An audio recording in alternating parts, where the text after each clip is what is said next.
Bonjour à toutes et à tous et bienvenue sur cette nouvelle chronique de l'Avocat du Diable. Alors aujourd'hui, on va parler d'un groupe qui me tient particulièrement à cœur, à savoir In Flames. Comme vous le savez certainement, les Suédois et Américains aujourd'hui sortiront un nouvel album intitulé Forgone le 8 février prochain chez Nuclear Blast Records. Alors puisque j'ai eu la chance d'avoir l'album en accès anticipé, notamment dans le cadre d'une interview d'Anders Frieden que j'ai pu effectuer au Bataclan lors de leur concert en novembre dernier, le lien sera dans la description de la vidéo pour que vous puissiez aller le consulter si ça n'a pas déjà été fait, j'ai décidé de vous livrer mes impressions sur cet album en avant-première.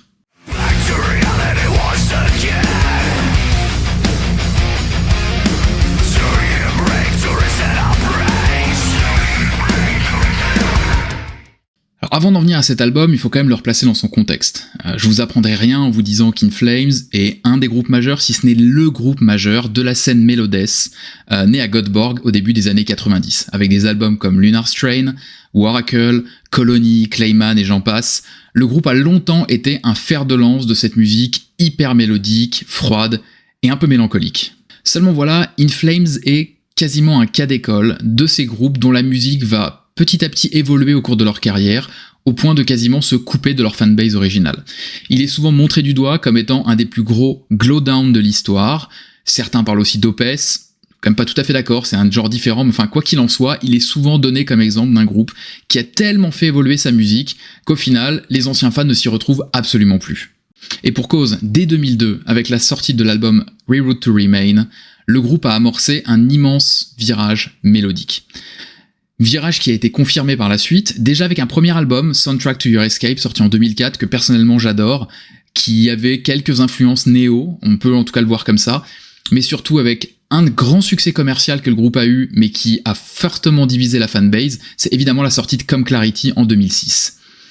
Ensuite, le groupe a eu une évolution en deux phases en quelque sorte, une première phase avec A Sense of Purpose et Sounds of a Playground Fading, respectivement sortis en 2008 et 2011, où on restait dans un courant très mélodique, mais avec quand même des éléments mélodesques très présents. Et après la sortie de ces albums, il y a eu la période la plus critiquée d'In Flames, qui sont globalement les 4 derniers albums. Pourquoi ? Parce que le groupe a fait évoluer sa musique davantage vers un métal mélodique, voire un métal alternatif, en quasiment coupant tout son héritage mélodesque. Alors on trouvait toujours quelques riffs, évidemment des solis, la voix d'Anders qui est toujours caractéristique, mais la vibe globale des albums avait complètement changé. Et en plus de cette évolution qui a laissé quand même beaucoup de monde sur le carreau, force est de constater que les albums étaient particulièrement hétérogènes, que ce soit Siren Charms par exemple, mais aussi Battles qui était quand même pas fou, ou Eye the Mask, qui à l'exception de quelques titres étaient très franchement médiocres. En ce qui me concerne, j'ai toujours été beaucoup plus modéré. J'ai adoré la phase 90, je pense comme tout le monde, comme tous les amoureux de Melodeath, ça reste une référence, mais j'ai vraiment une appétence particulière pour la musique qui a été développée par le groupe dans les années 2000 et 2010, même si j'avais mis du temps à l'époque pour les digérer. Au final, aujourd'hui, l'album que j'écoute le plus, c'est certainement Soundtrack to Your Escape, aussi bizarre que ça puisse paraître, et le second, c'est Sounds of a Playground Fading, donc qui montre bien que c'est vraiment cette période-là, parce que je trouve que la mélancolie dans cet album est incroyable, la rage dans l'album Soundtrack to Your Escape et le mal-être sont vraiment absolument dingues, et il y a une tristesse, que ce soit dans les paroles ou d'une manière générale dans les compositions, qui ressort de Sense of Purpose qu'on a quasiment jamais retrouvé dans la musique du groupe.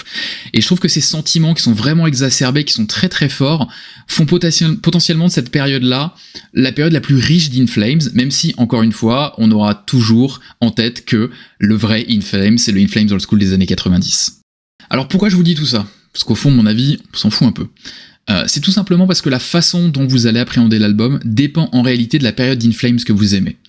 Si vous êtes fan du In Flames old school des années 90, et que vous avez arrêté d'écouter à Waracle ou Colony, c'est même pas la peine d'y jeter une oreille. Vous allez pas aimer, et tout ce que vous allez faire, c'est bâcher le groupe et dire que le old school In Flames c'était mieux, et ça on le sait déjà, on a compris le message. En revanche, si vous aimez le In Flames de la période 2006-2011 ou 2004-2011, là vous allez trouver de sérieux motifs de satisfaction dans cet album. Parce que oui, comme le précisent les 150 000 commentaires sous tous les clips qui sont sortis d'In Flames sur YouTube, c'est vrai, il y a une vibe old school dans ce nouvel album. Sauf que c'est old school d'il y a 15 ans et pas le old school d'il y a 25 ans. Alors je pourrais vous parler des heures de ce nouvel album, parce qu'il y a vraiment énormément de choses à dire, mais pour éviter de faire une vidéo de 55 minutes indigeste, j'ai décidé de condenser tous les constats que j'ai pu effectuer en 4 grands thèmes qui me semblent vraiment les plus marquants à l'écoute de cet album. Et le premier, c'est clairement le retour d'une vibe Melodeth. Depuis Sounds of a Playground Fading, donc en 2011, les amoureux de Melodeth à la sauce Godborg avaient clairement plus grand chose à se mettre sous la dent. À part peut-être 1 ou 2 titres pour chaque album, par exemple Rusted Nail dans l'album Siren Charms, ou The End sur Battles, ou Ice the Mask dans l'album du même nom, vous aviez quand même peu de riffs Melodeth qui donnaient vraiment envie de headbanger et qui étaient vraiment dans en fait tout ce qui fait In Flames et qu'on aime depuis tant d'années. On peut pas dire que Björn était au top de sa forme sur ses albums. Ici, il n'a pas fallu attendre longtemps pour retrouver cette dynamique. Dès les premiers titres qui ont été publiés sur YouTube, on a retrouvé ce sentiment de mélodie absolument dingue qui nous avait fait vibrer auparavant par In Flames. Je pense notamment à The Great Deceiver, qui est potentiellement un des meilleurs titres de l'album, mais aussi les riffs mid-tempo de Cynosure ou encore de Forgone Part 2, qui nous rappellent un peu cette vibe gyroscope, All For Me de Sounds of a Playground Fading. On a aussi le titre A Dialogue in B-flat minor, qui nous rappelle un peu la période A Sense of Purpose. On pourrait également citer Meet Your Maker, le dernier clip en date qui est sorti, qui est pas sans nous rappeler la période Come Clarity aussi. Bref, il y a même une introduction acoustique à l'album. Tous ces petits éléments, c'est que autant de Madeleine de Proust qu'on aime retrouver, des riffs Melodeth, de la mélodie, des leads, des solis vraiment de qualité. On en reviendra un peu quand on parlera un peu de l'apport de Chris Broderick. Enfin, quoi qu'il en soit, on est réellement dans le retour dans un vrai Melodeth pur jus.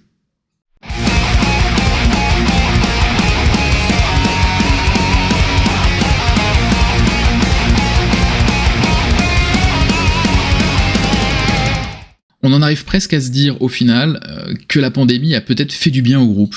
Le fait de se poser, de se retrouver a posteriori et de composer des riffs, des mélodies, des leads enfin dignes d'intérêt et surtout dignes de ce qu'on peut attendre d'un groupe aussi légendaire qu'In Flames dans la scène death mellow. Alors tout n'est pas parfait, c'est peut-être pas si intense que ce qu'ils ont pu faire par le passé, vous lâcherez pas votre larme comme sur le break et le solo de Racine sur Colony, évidemment, mais en tout cas, c'est un très bel album Melodeth, et surtout, ce qu'on a pu constater dès novembre dernier lors de leur concert au Bataclan, c'est que les nouveaux titres rentrent particulièrement bien en live. Or, In Flames est clairement un groupe de live, et donc c'est quand même l'essentiel qui est préservé. Le second constat qu'on peut faire, c'est que le chant d'Anders est beaucoup plus intéressant et réussi sur cet album que sur les précédents opus. Globalement, on était quand même très frustrés depuis 10 ans avec le chant d'Anders, parce que au final, il y avait une immense différence entre le CD et le live. C'est-à-dire que quand vous écoutez par exemple l'album Siren Charms, il est plutôt quelconque. Et pourtant, quand vous écoutez les titres en live, ça rendait beaucoup mieux parce que régulièrement, Anders switchait les parties chantées par des screams. Là, on retrouve vraiment un Anders hyper dynamique, toujours aussi intense, mais vraiment qui retrouve un nouveau souffle. On voit évidemment sur les 2 titres Forgone, on le voit par exemple sur le titre très bien réussi qui est In the Dark, et évidemment sur The Great Deceiver. Alors tout n'est pas parfait, hein. Il y a plusieurs points qu'on pourrait dire sur le chant d'Anders. Le premier point, c'est que je trouve que le groupe abuse un petit peu de ces effets où on multiplie les pistes de voix avec un peu de reverb. C'était déjà le cas sur Reroad to Remain ou Come Clarity aussi d'ailleurs. J'ai jamais été très fan de ça parce que je trouve que ça enlève justement la dimension émotion de la voix d'Anders. Quand vous écoutez par exemple All For Me ou Where the Dead Ships Dwell dans Sounds of a Playground Fading, on est peut-être sur les titres les plus intenses d'In Flames et d'Anders. Et pourtant, il n'y a pas 40 000 pistes et cette espèce de reverb qui fait un peu cache-misère par moment. Et je trouve ça dommage que Anders continue à utiliser sur ce nouvel opus, alors qu'il n'en a pas réellement besoin. Et d'ailleurs, souvent sur ces titres-là, le rendu live est meilleur, ce qui montre bien qu'on n'a pas besoin de tout ça. Le deuxième point, c'est que c'est parfois un peu convenu sur le schéma, c'est-à-dire Anders est énervé sur les couplets, et puis il va chanter en voix claire sur le refrain. Mais enfin, au-delà de ces quelques points, qui vont certes potentiellement trigger quelques personnes, le reste est quand même tellement meilleur que les derniers opus. Anders a vraiment trouvé une nouvelle dynamique, une nouvelle force, une nouvelle rage. On trouve beaucoup plus d'émotion dans sa voix que sur les derniers albums. Il suffit d'ailleurs d'écouter The Great Deceiver, on est vraiment sur une dynamique tout autre, et ça fait un plaisir dingue de retrouver Anders à ce niveau. Le troisième constat qu'on peut faire à l'écoute de cet album, c'est que le rôle des nouveaux membres d'In Flames, quand même au nombre de 3, on le rappelle, le batteur, le bassiste et le guitariste, est assez limité par le mix, mais aussi par les rôles de chacun dans les compositions. Si vous avez lu l'interview d'Anders Frieden, et sinon allez le faire, vous constaterez qu'Anders ne s'est pas caché à ce niveau-là. Il a dit « Björn et moi sommes les seuls à composer la musique ». On peut trouver assez dommage, parce que quand vous faites venir autant de talent, autant en profiter, et ça se ressent un peu par exemple quand vous écoutez les guitares dans l'album. On retrouve clairement la patte Björn. On sait très bien que tous les leads, globalement, c'est lui, Et on retrouve au final assez peu l'impact de Chris Broderick. Alors, on le voit à certains moments, par exemple, il y a le passage en sweep juste avant le refrain, si je dis pas de bêtises, dans The Great Deceiver, par exemple, qui est certainement l'œuvre de Chris Broderick. On retrouve aussi le solo sur Meet Your Maker. Du coup, on arrive presque à regretter qu'il n'y ait pas plus d'éléments. Alors certes, Björn compose très bien, il l'a toujours très bien fait, mais on peut se dire que, quitte à faire venir un type aussi talentueux, autant peut-être l'impliquer un peu plus dans le processus de composition et pas uniquement sur la réalisation des compositions. De son côté, la basse, c'est très en retrait. Alors ça a toujours été plus ou moins le cas chez In Flames, c'est pas cet album qui va changer la donne, mais on regrette un peu que, à part sur le titre Cynosure, globalement, vous allez pas trouver grand chose à vous mettre sous la dent si vous aimez les bons sons de basse. Côté batterie, en revanche, c'est quand même très très bon. On peut le dire, In Flames n'a jamais été très réputé pour son jeu de batterie. Si je vous demande de me citer des lignes de batterie ou des patterns vraiment hyper sympas que vous avez écoutés en 30 ans de carrière d'In Flames, globalement, vous allez pas m'en citer beaucoup, ça a toujours été très guitar-driven, c'est globalement autour de la guitare que ça tourne. Et même si j'apprécie énormément le travail fait par Daniel Svensson, notamment sur un album comme Soundtrack to Your Escape, où là, pour le coup, je pense que c'est peut-être l'album où il y a eu le plus grand impact de la batterie sur les compositions. Globalement, on peut pas dire que, malgré tout le respect qu'on doit avoir pour lui, que son départ d'In Flames a changé la donne. Au même titre, par exemple, que le départ de Jesper Strömblad, qui lui, pour le coup, a changé radicalement la musique du groupe.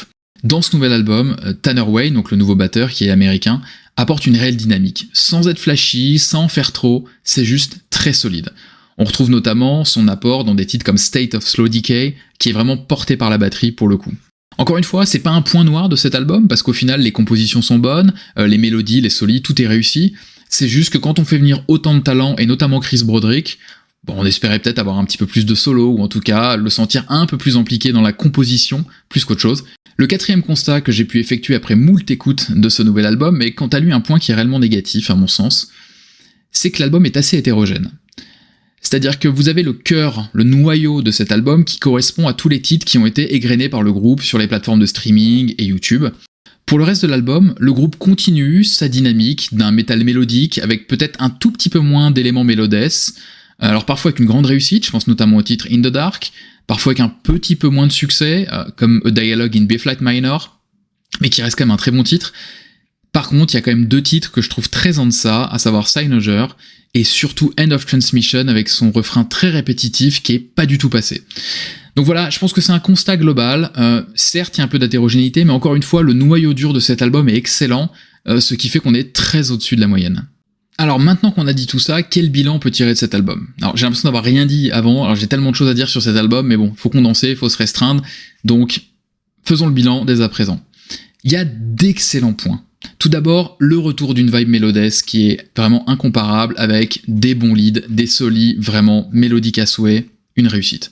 Ensuite, il y a des compositions qui sont franchement bien foutues, c'est pas d'une complexité absolue, on n'est pas dans ce mélodesque hyper technique moderne qu'on retrouve chez Shadow of Intent ou un Abstract Illusion par exemple, il n'y a pas de confins progressifs, ça reste le mélodesque habituel d'In Flames, mais ce sont des compositions qui sont particulièrement efficaces. Le troisième point qu'on pourrait dire, c'est aussi un Anders en forme olympique.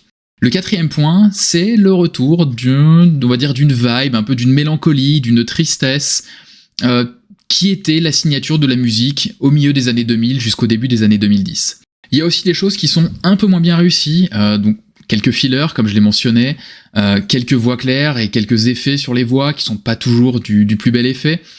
Et surtout, il y a quand même potentiellement une sous-utilisation du talent des nouveaux membres, dont on espère qu'ils seront davantage impliqués à l'avenir, maintenant que on sait globalement que Niklas Englin ne reviendra jamais dans le groupe, et que Chris Broderick sera le nouveau guitariste avec Björn.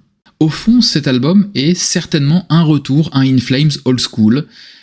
Chacun entendra ce qu'il a envie d'entendre, chacun trouvera les références qu'il a envie de trouver, mais globalement quand on l'écoute, on va pouvoir retrouver des éléments de Come Clarity, de Sense of Purpose, de Sons of a Playground Fading.